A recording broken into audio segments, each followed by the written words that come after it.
Guys, in this video, I will show you how you can fix NVIDIA control panel display settings is missing or not showing. So the first step, what I suggest you to do here is to go to your monitor, go to your computer and make sure your display HDMI cable or a D port is connected not to your motherboard, but to your GPU. So it's a perfect example here.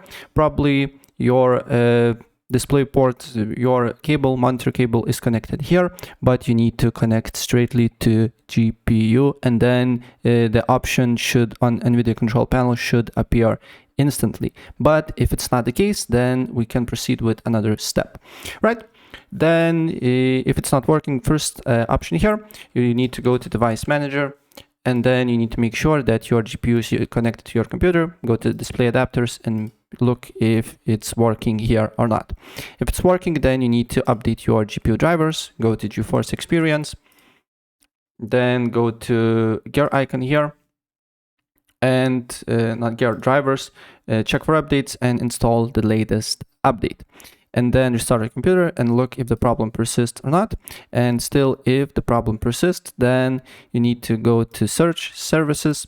Then you just need to click on one of the tasks here and write N, right? And then you need to find a few options here. So the first one is NVIDIA local system container, and then another one is display container LS. And here you need to make sure that it's running in and on automatic. So right click on it, go to properties, make sure startup type automatic, and make sure service status is running. If it's stopped or not working, select start, and do with all these two options here. And then restart your computer and look if the problem persists or not. But after that, it should fix your problem. So yeah, that's pretty much it. And if I help you out, please press like button and subscribe for more. Take care. Bye.